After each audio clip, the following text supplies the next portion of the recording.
अब भारत 1 लाख करोड़ रुपए का असलहा खरीद रहा है और न सिर्फ ये बल्कि अब उसने ये दावा किया है कि वो बंकर बस्टर बॉम्ब जो हैं जो ईरान पे बरसाए गए वो भी अलावा S-400 की 2 अतिरिक्त यूनिट्स और मांगी गई है। इसी के साथ खबर है कि भारत ने अब S-500 पर भी बातचीत शुरू कर दी है।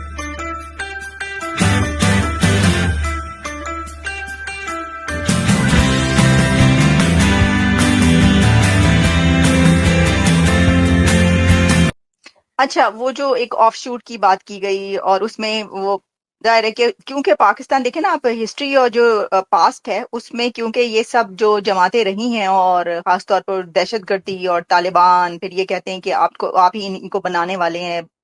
जो मुल्क के अंदर के लोग हैं वो भी यही कहते हैं, तो इस पे बहुत ज्यादा इल्जाम जो हैं वो आते हैं। अच्छा, एक बात मुझे ये बताइए कि इंडिया की तरफ से जब ये कहा जाता है कोई ऐसा कि ये वाला वाकया हुआ है तो वो बात बहुत दूर दूर तक जाती है, लोग उसको मानते हैं और दुनिया में उसको देखा जाता है और उसके ऊपर स्टैंड भी लिया जा रहा है, सॉलिडारिटी भी की जाती है। जैसे कि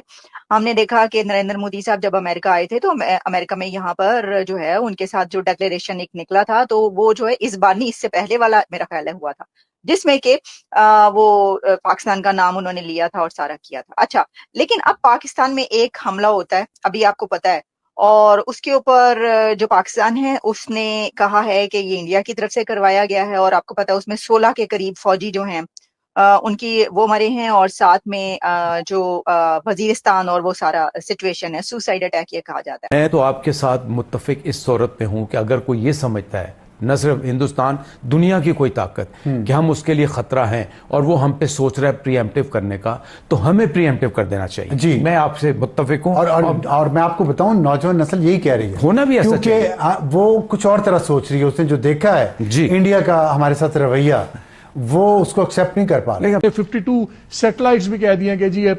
अगले साल के अप्रैल तक 52 हमारे ये वॉर सैटेलाइट्स भी ऑन हो जाएंगे। एमिड ऑनगोइंग ऑपरेशन सिंदूर, यानी वो कहने का ऑपरेशन सिंदूर जो है अभी भी जारी है और उसके अंदर जो है इसको अपग्रेड करने के लिए, इसमें मजीद हथियार लेने के लिए 1 लाख करोड़ के हथियार या तो नए लिए जाएंगे या जो मौजूद है उनको अपग्रेड किया जाएगा। आज आसिफ साहब जो है वो कल प्रोग्राम में तशरीफ लाए थे, उन्होंने कहा कि जी भारत जो है जिस किस्म के उसके अज़ाइम हैं, जिस किस्म की उसकी सोच है नरेंद्र मोदी की, खासतौर पे इलेक्शन रिलेटेड, तो भारत जो है वो पाकिस्तान पे दोबारा भी हमला कर सकता है। अब ये 300 इंडियन करोड़ रुपीस तक की ईच जो हथियार है वो ये खरीदेगा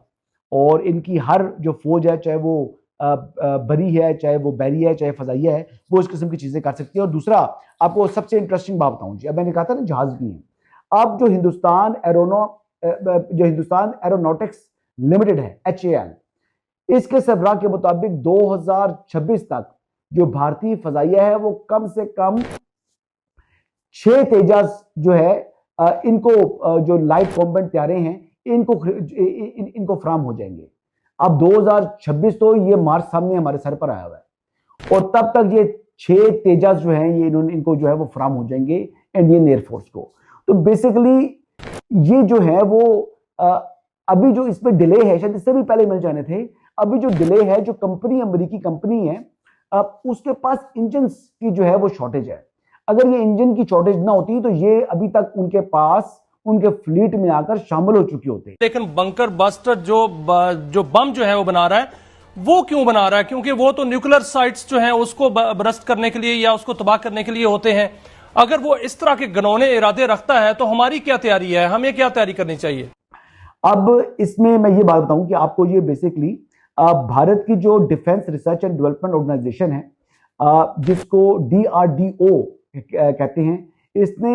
28 मुल्की तैयार करदा हथियारी निज़ाम भारत की मुसल्लह अफवाज को हंगामी खरीदारी के लिए पेश किए हैं, जिसमें फौज, बहरिया और फजैया को हंगामी इख्तियारात के तहत